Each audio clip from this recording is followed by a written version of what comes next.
Well, it's Wednesday, and you know what that means. That means we're once again going to review AEW Dynamite. As you know, we entered the Fallout after All In down in Wembley Stadium, which was a huge show. But, however, the fun doesn't end there. This coming Sunday, we jump into All Out. So, this is going to be interesting. Anything could happen before we get to All Out. But, for our main event, it features Orange Cassidy defending the AEW International title against Penta. However, whoever walks out between these two guys, they will meet Jon Moxley in All Out for the AEW International title. But first things first, we're going to do some reviews from this past weekend.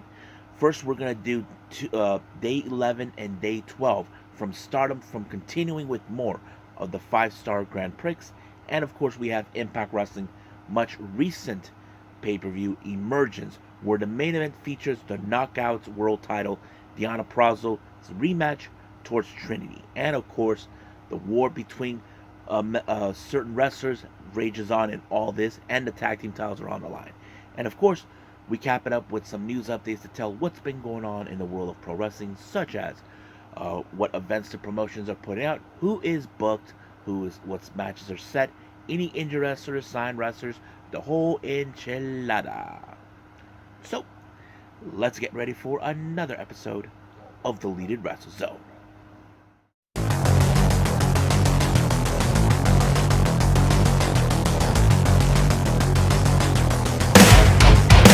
Are you ready?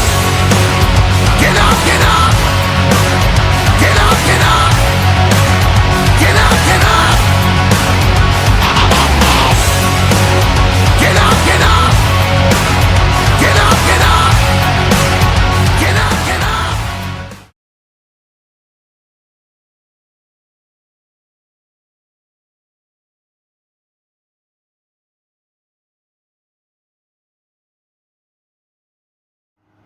Welcome everybody to the Deleted Wrestle Zone, all things that is pro wrestling with AEW, NXT, New Japan Pro Wrestling, Impact Wrestling, the National Wrestling Alliance, various promotions, wrestlers, matches, and championships. I am your host, Gerard here. So, if you are new to the channel, welcome. We do daily reviews with various promotion shows from anywhere from here in the US to Japan, Mexico, wherever. If you like a favorite promotion, this is the place for you. And of course, if you like what you see, please subscribe to us. You'll be receiving a lot of daily reviews and, of course, interesting stuff that we'll be talking. And if you like this episode, please give us a like in the bottom or nice comment below. So let's get started with our very first review. Now, as we continue with Stardom's 5-star Grand Prix, let's begin with day 11. And this took place recently on the 26th of August. Now, it opened up with tag team action, non 5-star Grand Prix matches.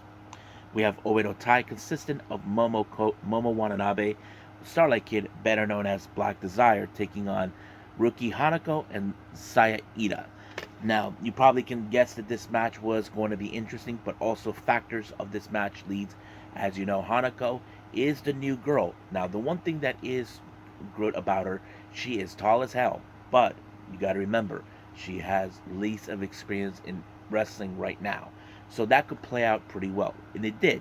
So, of course, Momo, with the more experience than her, applied the crossface chick going onto her. And I don't know how she was able to pull her off when she was a bit more taller than her. But she was able to force her to tap out. Next match, we have Club Venus, consistent of Waka Tsukiyama and Mariah May, taking on Queen's Quest, Miyu Yamashita, and Lady C. Now, there was an interesting factor of this match that I did like. It appears that Lady C and Mariah May seems like they wanted to collide with each other, which was very interesting. But however, that did not end well for Lady C when, of course, Mariah May applied the tombstone on her to pick up the win. But she did mention on a post-match comment she wants to have a one-on-one match with her. So I think many people would say, come on, Rossi, give us this match. Next match, we have members of God's Eye, Ami Suri and Suri, taking on Yuna Mizumori and Natsupoi. Now, I have to say I like this match because it was very interesting. As you know, Yuna Mizumori has a bit of a powerhouse. So does Ami Sori, but however, it was Ami Sori who picked up this win with the what was it? The Blue Thunder Bomb onto Yuna Mizumori to pick up the win. Then our last match before we continue with start with the 5-star Grand Prix matches, we have Mei Sita, Megan Bayne, and Micah taking on star members Momokogo, Hanan, and Mayo Iwatani. So I have to say this one, of course, you probably can guess this was going to fall in favor with Megan Bayne since she is the tallest person and powerful group. Uh, but of course, once again, she used Sarah as a weapon. But of course, Hanan was the one who suffered the fate of the F5 in order to pick up the win. Now, let's begin with our 5-star Grand Prix matches. We have one match from the Red Stars block. We have Natsuko Tora versus Tam Nakano. Now, this was a very interesting match because Tam Nakano is the current Red Belt champion. Now, you know Tam has a target on her back. The primary thing she needs to worry about is not to get pinned. If she gets pinned, that means that they'll be automatically Natsuko Tora could, in fact, of course, challenger for the red belt. But of course, Natsuko Tora with her dirty tricks, more specifically attacking Tam Nakano before anything else. Right when the announcer announced their names, she began with her onslaught. But however, once again, Natsuko Tora applied her mist on the face of Tam Nakano, and then of course she tried like Death Valley drivers, Avalanche, and the Swanton Bomb was the deciding factor to pick up the win against Tam. However, she even said that now that she defeated not only Mayu Iwatani and Sudi, and now Tam, leaders of their own units, and also in a factor of this, she even said that she could challenge Tam Nakano for her belt. However, she's not worried about that. She wants Tam to see what she's going to do to her tag team partner and friend Natsupoi, who she'll be challenging the following day. So I know Tam can sense it that she wants it. Now, for those who don't know this or not, over almost 2 years ago, Natsuko Tora has challenged for the red belt, but this was against Utami Hayashida. But that match ended with her injuring herself and with ref decision to stop the match, and she was out of action for almost a year and a half or so. But she did make her return to get her revenge against Utami, but it was sooner or later she was going to once again to gun for the red belt. Now our next two matches will be the Blue Star block. Our first one we have, let me go back a little bit. For the point system between Natsuko Tora and Tam, Natsuko Tora is in the lead with 10 points. Now she only had 2 losses. One with Starlight Kid, the other was Zuzu Suzuki. As for Tam, she only has just 5 points with 2 wins and 1 draw. The draw came from her match with Mayu Iwatani. So it's still unclear whether she can catch up or not. Now, our next 2 matches, which will be our final ones, will be in the Blue Stars. We have Mirai versus Julia. Now, talk about deja vu in this match. Now, those who know this, you probably know what I'm talking about. Those who don't, let me explain. This is the second time these two have faced each other in 2 years. Now, well, they faced each other last year's in the 5-star Grand Prix. Julia faced Mirai in the second day of the 5-star Grand Prix, and she lost. However, Julia is the kind of person who doesn't like to lose, but she's the kind of person she can say, I can figure out how to beat you. But the obvious question is, can Julia do that? Well, unfortunately, it did not work exactly her way because once again, Julia lost to her. But when, of course, Mirai applied a lariat. And you can look at Julia's eyes like she can't even believe it, that this is the 2 times in 2 different years, back to back, she lost. You know sooner or later Julia will go back to this to get revenge for those 2 losses. So sooner or later that's bound to happen. But here's another X factor of this.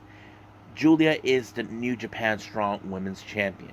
I wouldn't be surprised if Mirai would challenge that, but I highly doubt it because currently Mirai is the current Wonder of Stardom champion, aka the white belt. So we'll see what happens. But both of them have 5 points each, so that would mean they both got 2 wins and 1 draw. So I know the draw from Julia came from Sonny Onoi. I forgot who's the draw for Mirai, but we'll move forward from that. Now our final match is between Maika and Utami Ayashida. Now these two ladies are no strangers from each other. They have challenged each other many times. Now Maika has challenged Utami before when she was the red belt champion, and I know this was very disappointing for her to lose to her. So that was one of the main reasons why this match was so important. Now Maika, I often say that she could be the one who could win the entire block, but however, she's not even close enough to win the entire block because in the Red Stars we do know Natsuko Tora is in the lead, but for the Blue Stars we have multiple people who are only up to 6 points. They haven't elevated more.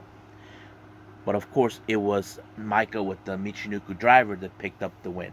So I'm sure she's happy that she won this match, knowing she finally got to Utami Ishida. But however, later on, those two will team up in Dream Tag to see how that turns out. So I think that's pretty much it with day 11 with Stardom. So let's move on with day 12.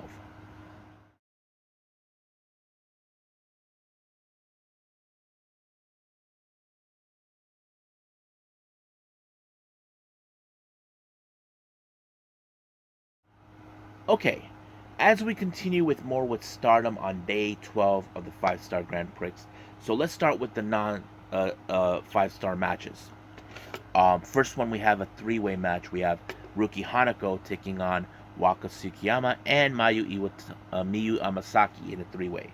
Now, this could any way happen, but it would have, to me, I would have thought maybe Miyu Amasaki would have won this. But however, it was of course Waka who picked up the win when she applied the Osushi suplex hold onto Amasaki to pick up the win. Amasaki was in shock that she couldn't believe that she lost to Waka. Now, I know Waka has lost to her plenty of times, and I'm sure Waka was satisfied with the fact that she beat her, but Amasaki will not forget this. I wouldn't be surprised if those two will have a one-on-one match. So anything is a possibility for that. Now our next match, we have tag team action. Once again, we have the very interesting duo, Mei Sita and Mega Bane, taking on Queen's Quest Lady C and Utami Ayashida. Now, the reason I say that this is the odd tag team between Mei Sita and Megan Bane. Megan Bane has often been using Mei Sita as a weapon, tossing her out. But however, one thing that was really interesting, of course she is tall, so is Lady C. There was going to be a battle with that sooner or later. But of course, Lady C was the one who fell victim to the F5, allowing for Megan Bane to pick up the win. Now our next match, once again, tag team match, and we got God's Eyes, consisted of Suri and Mirai taking on Yuna Mizumori and our current red belt champion, Tam Nakano. Now, of course, Tam would love to have another crack at Suri for singles competition. She's been unable to beat her twice. Now, if you guys remember, she did lose to her last year, one during when Suri was still the red belt champion, and one during the 5-star. I wouldn't be surprised if Tam finally beats her, but also she has to deal with the person she lost the white belt to. So that's always been the factor there. But in the end, in this particular match, it was, of course, Yuna Mizumori who fell victim by Suri when she applied the Zuzaku submission and forced her to tap out just like that. Now, finally, our last match before we head to the matches for the 5-star, we have DDM consistent of Maika, Tekla, and Julia taking on star members Momokogo, Saya Ida, and Mayu Iwatani. Now, of course, there's some factors in this match that I did like. Momo hasn't forgotten that Julia says that she is not worthy to become a champion, that she would never beat her. But of course, that was going to happen. But Julia does have one thing in mind, is to beat Miyu. As you know, Miyu and her has ended up always in a draw. Julia has been unable to try to pick up a win against her. So that could have been easy, even if she would have pinned um, Miyu, she probably would have been in line for the IWGP Women's Championship. That would have been something. But, however, that wasn't the case. This ended with Michael when she applied the Anubu Goho onto Momokogo. But of course, once the match was over, Julia looks up on Moko, telling her that she'll never win the New Japan Strong title. Now, we know that Momo hasn't won a championship yet. She has picked up a few matches here and there, but not the big matches. So sooner or later, something has to change with Momo. Now, let's jump into the 5-star matches. Our next 2 matches are from the Blue Stars. We have Hanan versus Sayuri Inoi. Now, Hanan is currently right now at the lowest part of the tournament. Last year, if you guys remember completely, she had no wins whatsoever. But this year, she was able to pick up a win. But this time, she has to face against Sayuri Inoi. Now, if Inoi loses another match, she's automatically out of the tournament. I mean, they will continue, but she cannot advance. So it's more like a do or die type of situation. But Sareee did pick up the win when she applied the Temps Tendre onto Hana to pick up her next 2 points. So right now Hana has 2 points with 1 win, and the rest are losses. As for Sareee, we know she had 3 losses, but she does have 2 wins and 2 draws. That's something we know for a fact. In our next match, we have Momo Watanabe taking on Mariah May. Now, you know for a fact Momo Watanabe would definitely try to play dirty tricks on Mariah May. Mariah May possibly was been prepared, knowing what she was going to do. After she did grab Momo's bat and had Waka see if she can protect and make sure she doesn't get it. But of course, Waka fell victim to Momo's aggressiveness and whacked by the baseball bat really bad. But however, that did not stop Mariah May. No matter what Momo tried to do, she could not pick up the win. I mean, she was cocky the last time when she won against Sareee Inoi, but now it appears this time the tables were turned when Mariah May applied the Once Upon a Time pin, and 1, 2, 3, it was over. You know Momo will not forget this. She'll definitely get her revenge against Mariah May. So right now, in the Blue Stars, we do have a 4-way tie. We have Mina, Sareee Inoi, Mariah May, and Momo. All 4 of these ladies are currently tied. No one has not advanced even further into the Blue Stars. We know that Natsuko Tora is advanced even further in the Red Stars. Now, speaking of Red Stars, let's move on to that match. We have Starlight Kid versus Sareee Inoi. Now, to me, this was not much of a big deal match, but of course, it was a big important one. But it was, of course, part of the tournament. Starlight Kid, would do anything to try to pick up a win, but it was Ami Suri who picked up the win with the Like a Thunderbolt, just like that, to pick up. Now, our main event, this one was a very important one. We have Natsuko Tora taking on Natsupoi. Now, this was a match that Natsuko Tora was looking forward to. Now, why would she do that? There's simple factors why. Natsuko Tora has this desire to say that those who are becoming stronger is a common thread. They cannot allow that to happen. So basically, she knows that Natsupoi knows what exactly happened the previous day, that she beat her during beat Tam Nakano for the match. But as you know, Natsupoi has become stronger throughout the entirety of the tournament, and reasons I say this, that she's a threat to Natsuko Tora, is because she is undefeated. Natsupoi has not been pinned through the entirety. Now, at some point, we have seen wrestlers who have been undefeated. Look at what happened with Azuki. She was undefeated last year, but at some point, she lost her match against Saya Kamitani. But eventually, something like that could happen to Natsupoi. But one thing that was very interesting, now you all know, Natsuko Tora likes to spray the mist into her opponent's face. But however, Natsupoi was no idiot. So she dodged it, but she did take a sip of the whiskey bottle that Uncle Nobu, or should I mention Yoshinobu Kanemaru from Just Five Guys, gave her as a gift. She used it onto Natsuko Toro's eyes and then applied a huge ass German suplex.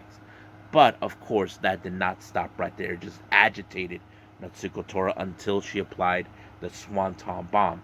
So she was able to pick up a win against her. But in the same time, she tells the audience that that she is currently in the lead with 12 points, and that she now defeated Natsupoi. She said that she will walk out winning. She will definitely win this tournament and challenge Tam for the red belt. So that's a possibility. Now, there's two ways she can go. She can challenge the belt now since she already picked up a win, or win the entirety of the tournament and wait until Dream Queendom. That is something that could happen. Either or. But, however, we will see what her decision will be. Will she wait until Dream Queendom to defeat everybody in the tournament, or she'll challenge it now? Who knows? We'll see about that until then. But right now, let's move on with our next review, which is Impact Wrestling.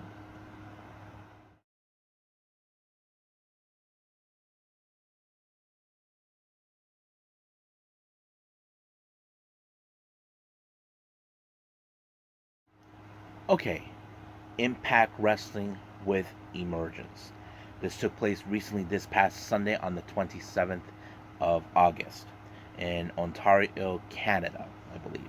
So let's get started. Our first match was a no disqualification match between Diener and Eric Young. Now, as you know, these two were part of the so called um, faction known as Violent by Design. But however, things became clear and changed when Eric Young got himself into the situation where he died on screen and somehow was revived and was seen at Slammiversary teaming with Scott D'Amore. He became like a ghost from Christmas past. However, Diener felt that some level of betrayal and disgust of his return. So you know that he would definitely try to end Eric Young, but of course Khan, who is his big strong right hand, would definitely try to get involved at some point. But Eric Young was able to hold it together. But he did apply a pile driver through a barbed wire board onto Diener to pick up his win. So the honest question does tell after this match: is this feud between these two done, or are we continue? We'll find out on Thursday.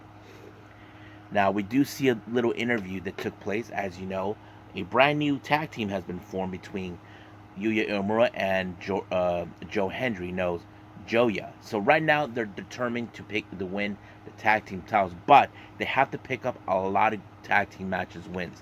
So they picked up a good win on the pre-show, defeating the Good Hands, and now this is going to be interesting. Now, during a backstage segment, Taylor Wilde, who was scheduled to team up with their tag partner, Kylan King, in a four-way title match for the Knockouts tag team titles, was found injured. No one knew who did it, but however, they presumed that it was Jordan Threat, but somehow Jordan Threat said that she said that she had nothing to do with it. But in the process of this, she was just left there to team up with Kylan King. So the X Factor for this match, it was later showed that Jody Threat, it was the one that could not possibly help out with this whole mess, because this is the first time that Kylan King teams up with her. But I think for the upcoming Thursday show, we probably will see who was really responsible in attacking Taylor Wilde. My money is on Giselle Shaw and Savannah Evans. That's still my money on that one. However, the match for the Knockouts tag team titles, you probably can guess there was going to be a lot of chaos coming in. Well, you're probably right.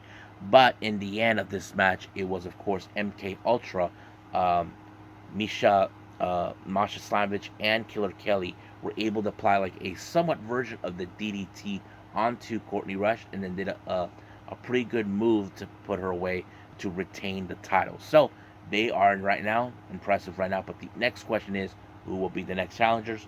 We'll find out in the weeks to come. Now, our next match, we have the Impact Digital Media Championship. Now, recently, as you know, Johnny Swinger has been determined to get a shot of the Impact World title. But however, Kenny King, with his big mouth, says that the digital media title is more worth it than the world title. So that kind of put in a dread. But Kenny King was so dumb. He possibly did not think that saying that right in front of Johnny Swinger was going to be the deciding factor. That he was going to make that decision. Well, he did. If he would have kept his mouth shut, he would not have got himself in this situation.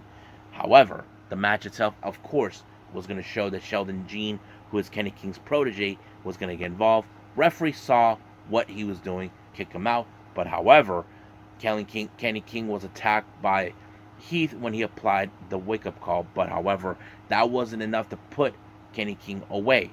But Kenny King applied the Royal Flush onto Johnny Swinger to retain his title. But however, at the post-match, they decided to give a beatdown, and of course, security and officials were trying to stop. Even Tommy Dreamer tried to stop him too. But of course, Kenny King didn't give a damn about Tommy Dreamer. It was only a message that saying, "Don't screw with me." But we'll see what happens, because of course, Tommy Dreamer is not gonna let this stand with him attacking him just because he was trying to stop him from hurting Swinger. We'll see about that. Now, our next match, this is for the Impact World Tag Team titles. Now, since Zachary Wentz made his return to Impact, reuniting with Trey Miguel and reforming the Rascals as a tag team, they actually made the play for the tag team titles. Now, they try to enter the tag team picture at Slammiversary, but however, that did not the case.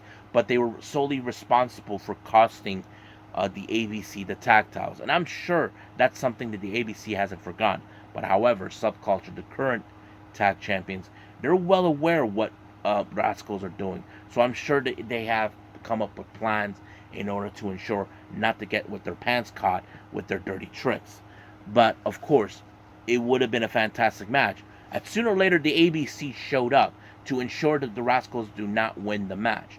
And of course, the Good Hands showed up to try to stop the ABC from interfering. So the honest question does tell from what the commentator Tom says. Did the Rascals paid the Good Hands to cost the ABC the tag titles? Or get involved, or whatever they were trying to do to kick them out? Well, we don't know yet. If that is the case, then we'll see what happens on this Thursday. But however, in light of all, the Rascals were able to pick up the win and become brand new Impact Wrestling World Tag Team Champions. But we'll see what happens next week, because of course ABC are not probably going to be happy knowing the tag team titles are now on the hands of the Rascals. So we'll see about that. Now, our next match, we have a bit of a going back to school type of match. We have Frankie Kazarian and Eddie Edwards, who were once students of the late Killer Kowalski. Now, recently, of course, with Eddie acting like he thinks he's the locker room leader, Frankie Kazarian, who's not liking the way, of course, Eddie Edwards behaved, and they basically went back to where it all started with them. But of course, this match was a very short one. Alicia Edwards got involved, and Eddie picked up the win. But however, there was a photograph signed by Killer Kowalski, but Eddie Edwards saying that, Kazarian is a big disappointment to Killer Kowalski, and he said if he was saying all this other stuff and breaking the photograph that meant a lot to Frankie. But the honest question does tell, is this beef between them is over, or is that? But I know that Tracy Brooks called them, pardon my language, they're a bunch of pieces of shit. I wouldn't be surprised if Tracy Brooks gets involved again, but this time to teach them a lesson. But we'll find out coming this Thursday. Now, our next match, we have Jake Something in a non-title match against our current IWGP World Heavyweight title. Now, of course, Tom, the commentator, did reflect on, we were supposed to expect Sanada wearing the belt, but due to what happened at the G1, where that piece of garbage, Evil, stole the belt and claims that Sanada has to relinquish the title. So basically, Sanada has to get that belt back from Evil. But right now, he has to focus on his match against Jake Something. Like, Jake Something, oh man, he was putting a big number on him. But no matter how much Sanada tried to do, he was willing to keep on pressing on until he applied some of the tools that belonged to his mentor Keiji Muto, like for example the moonsault, the Shining Wizard. But later the deciding factor was of course deadfall, and at the end of course um, Jake something got the respect from Sonata. I wouldn't be surprised if Sonata decided to invite him to Japan for some matches, or possibly get himself involved in the next year's G1. Anything is a possibility, but we'll see about that. Now, our next match, this is a feud between two different groups.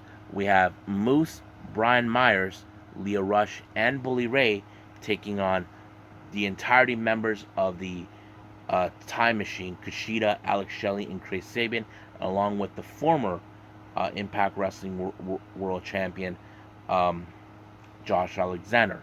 So this feud has been gone out for far long now. Leo Rush, as you know, is the current X Division champion. He does have the right to cash in option C for a shot at the title, but Bully Ray, as you know, he has his own plans. As you know, it's no secret that he definitely would want the Impact World title once again. So Leo Rush has that. So I'm not sure if Rush has noticed it, but anything was a possibility. But the referee was taken out of nowhere, and they thought they could get away. PCO showed up out of the blue to put the scare onto Bully, but out of nowhere, Steve Macklin shows up and attacks PCO because, as you know, Macklin tried to take him out, but of course, here comes Josh Alexander, who hasn't forgotten Steve Macklin for what the kind of things that he's been doing to him, trying to get into his head. So as you know, Steve Macklin has been unable to defeat Josh Alexander, so that match was going to continue. But in the end, it was of course Moose with the spear onto Josh Alexander to pick up the win. This happened right after, of course, a bit of a misunderstanding or miscommunication between both Shelley and Alexander. So that's what happened. So they picked up the win. Now, excellent news that came around. It was now announced that at Victory Road, we have the return of Jordynne Grace. We haven't seen her for quite some time. The last time we saw her, she was beaten up by Giselle Shaw. And now Giselle Shaw, I'm not sure how she's going to react to this, but we'll see what happens this Thursday. Now, our main event is the Knockouts World title between Deonna Purrazzo and Trinity. Now, this was a very interesting match. As you know, Trinity did challenge Deonna Purrazzo for the belt, and she picked up. Now, we know that Deonna Purrazzo is a student of the game. She knows that she can try to pick up the win to learn from her mistakes. So she has been solely focused on this match. But, however, you know that this was going to be a very important one. But it was, of course, Trinity in the end who picked up the win with the Starstruck, once again forcing Deonna Purrazzo to win. So I thought it was a pretty interesting. Even Gail Kim was impressed. So it seems like the Knockouts division will be in good hands with Trinity at the helm. So we'll see what happens until then on Thursday. But right now, let's just move on to our final review, and that is, of course, AEW Dynamite.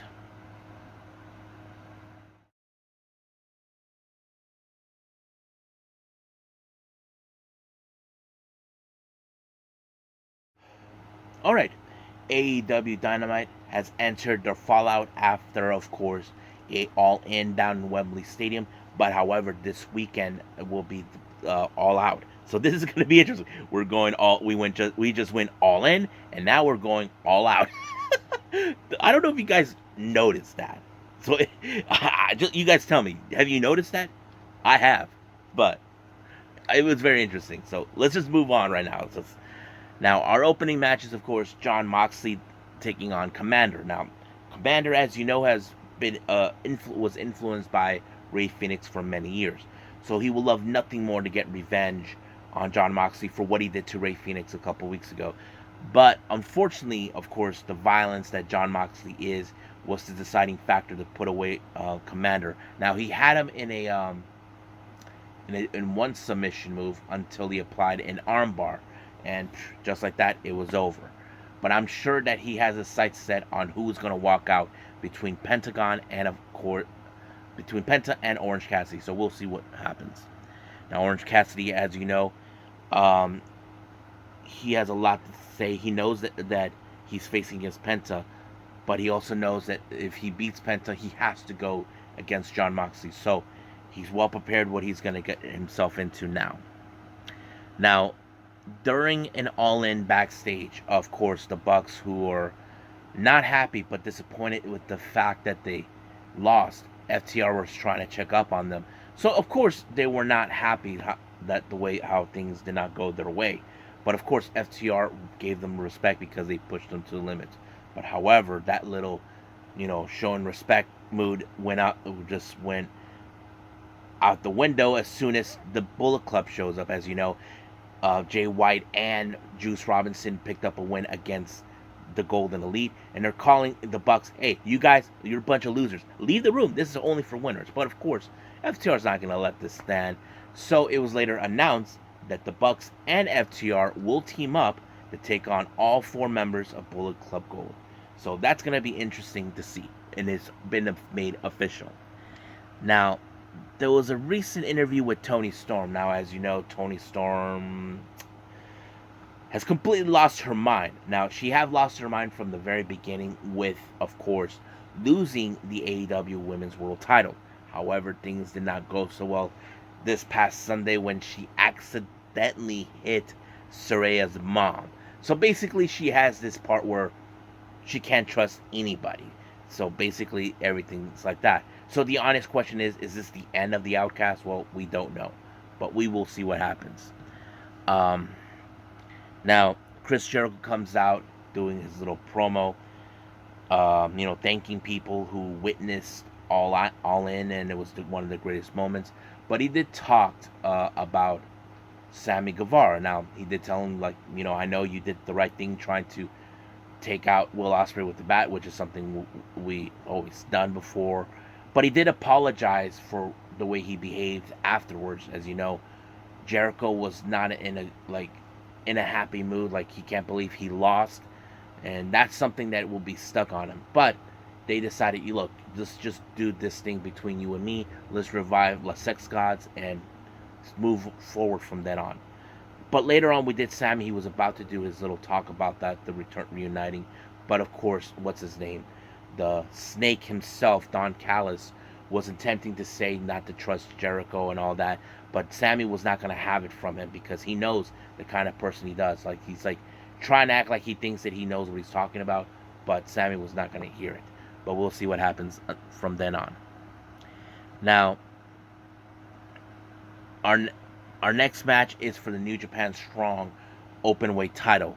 Eddie Kingston defends his title against Wheeler Yuta. Now, as you know, the BCC have been not happy with the result of what happened at All In, losing to the Best Friends, Orange Cassidy, Penta, and Eddie Kingston. But however, Wheeler Yuta would stop at nothing to bring some gold into the BCC, but he has to go through everything. But the one thing was interesting at the end of this match, he already received one back fist by Eddie Kingston, and he asked for more, and then when he did not kick out of it. So basically, Eddie Kingston remained the champion. But here comes Claudio to pick up his boy. He refused to lock in eyes with Eddie, a guy he claims has no respect and all this stuff. But sooner or later, those two will clash, and there's nothing that Moxley can do to stop that. It's bound to happen sooner or later. Now, at the result of what happened at the main event in All Out, MJF was in the back having a nice bit of a conversation with Adam Cole, telling him, that he pushed him to his limits and he was able to survive. So he told him that he was going to take the rest of the week off, go to Paris, eat this and that, and all that. So basically, Adam Cole was saying, look, if anybody who deserves a break, it's him. So he said that he'll see him in Chicago. So I'm sure they're going to meet up in All Out. So we'll see. But Adam Cole, as you know, did show up in Dynamite, give out a pretty good promo until he was interrupted by Roderick Strong and the Kingdom. So now is looking at them like saying that they're looking at him saying that you're a criminal for what you caused and all that. But Adam Cole has no clue what they're talking about. But it was later foretold that, of course, there's going to be a number one contender tournament to face MJF for the title. and Roderick Strong revealed that he is in the tournament. So he believes that he'll be the one to dethrone MJF. But I'm sure Adam Cole's like cannot eventually fathom himself the way Roderick Strong has behaved with him, behaving. So we'll see about that. Now, our next match is a women's 6-woman tag team match. Chris Statlander, our current TBS champion, teams up with the former AEW Women's Champions Hikaru Shida and Britt Baker, taking on Emi Sakura, Marina Shafir, and Nyla Rose. So this is a very interesting match. But of course, there was some moments where we did see a bit of miscommunication between Hikaru Shida and Britt Baker. But that was something that happened. But it was Chris Statlander with the Wednesday Night Fever that put away who was it? Shafir to pick up the win. But however, Ruby Soho attacked Chris Statlander to send a message that she will be taking the TBS title off of her. So that's something that's going to happen this Sunday. It's been made official already. Now, a video package was made by Shane Taylor telling Samoa Joe that he will take the ROH World Television title off of him to cement his legacy. But I'm sure Samoa Joe, he was ready for a fight, is ready for one. Now, Don Callis set up a little strategy session with Konosuke Takeshita, telling him what are the weak points to take out Kenny, since he has now been battered up during All Out. And All In, now going to All Out this coming weekend. So we'll see how that goes. Now, the Acclaim put out a very interesting promo, announcing that they finally accomplished what they were set out to do, to win the AEW World Trios titles, but also make sure that Billy Gunn gets one last run as a champion. And of course, it was a lot of fun. However, since we all know the Acclaim likes to wear pink, they decided to have a custom-made belts. Now, there were rumors circulating about that. It looks like that's been come true. We just saw the brand new custom belts with the Acclaim with 24 karat gold and pink straps, and of course there's like scissors at the parts where you tied the belt, and I thought that was a lot of fun. So it was interesting to see that. So we have seen people who tried to use the custom belts in the past. So we'll see. But we'll see how fun this is going to be. Now, our main event is the AEW International title between Penta El Cero Miedo and Orange Cassidy. Now, we know Orange Cassidy has been a fighting champion since winning, when the title was the All Atlantic Championship and now the International. But in this particular moment, it was Penta, as you know, as much as he wants to win the title, he believes that this win could give him the golden ticket that he needs to get even with Jon Moxley for what he and the BCC did to his brother Rey Fenix. But however, the resilience of Orange Cassidy. People say he's been the oddball of the entire roster, which is true. But unfortunately, it was when Penta thought he had this match won, he let his guard down, and of course, Orange Cassidy did a crucifix to pick up the win. But however, he put out a very interesting promo. This is the first time he did it. He often said that he's a fighting champion no matter what. But however, he has to go up against Jon Moxley, a guy that he has lost before. But the honest question is, will it be enough to stop him to retain his title? Well, we don't know. We'll see what happens. But of course, Moxley got into his face once again. So we'll see what happens this coming Sunday and All Out. And I'm sure everybody is excited. So let's move on with our last and final thing, which is news updates.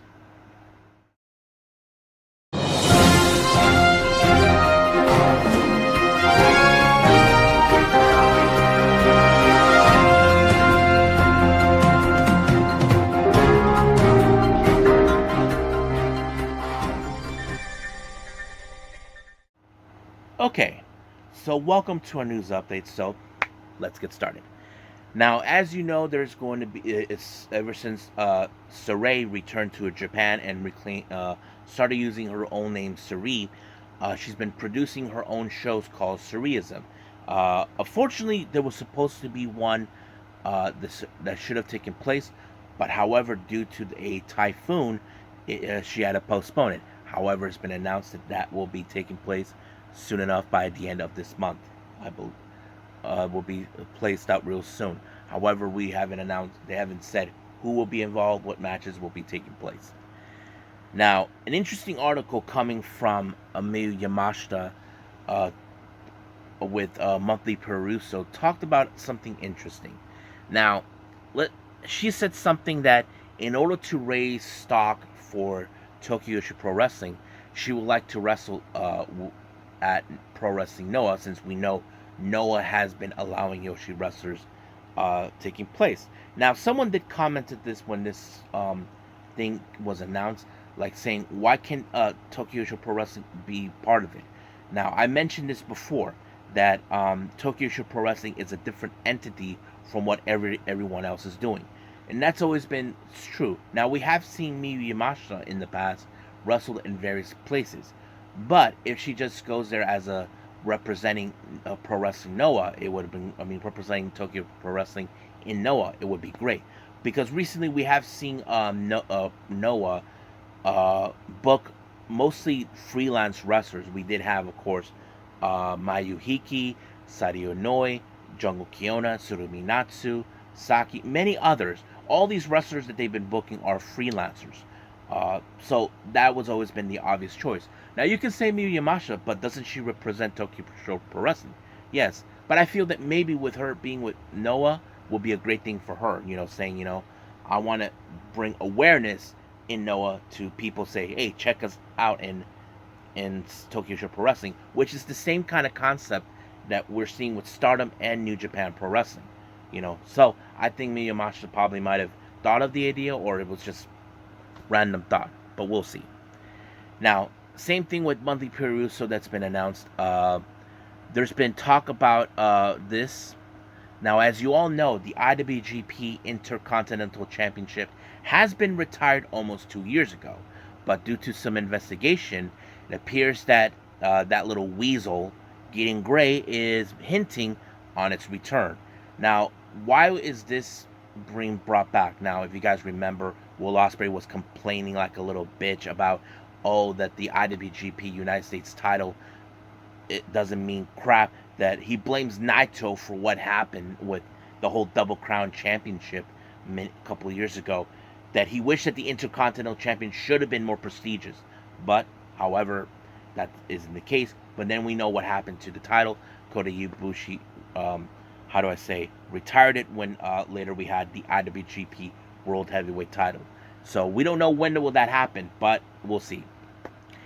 Now, Pro Wrestling Noah's talent, Yoshiki Inamura, said that he would like to wrestle in the UK. Now, why would he want that? Well, apparently, he has been paying attention what recently took place this past weekend in All In. So he saw the vibe in the UK. Now, I'm not sure if there's any wrestling promotion that has an alliance with Noah. I know that New Japan and RevPro has a working relationship, but we'll see how that turns out. But we'll find out. You guys remember Santino Morella's daughter, Arianna Grace, has been announced that she's returning to NXT. The reason she hasn't been seen is because she's been participating in Miss Universe Canada. So yeah, so basically she was involved in that, and I think we can say that, okay, she's done. Now she can go back to WWE. Now, Prestige Wrestling has announced for the Roseland 6 event for this Friday that Rey Fenix will be in action to take on Rey Horus. So that's going to be the Battle of the Reyes. So that's going to be fun. GCW has announced for the UK event taking place on the 16th of September, Rina Yamashita will be in action taking on Session Moth Martina. So that's going to be a lot of fun. Now, more announcements coming from West Coast Pro for the upcoming 5th anniversary West Coast 5 on October 14th.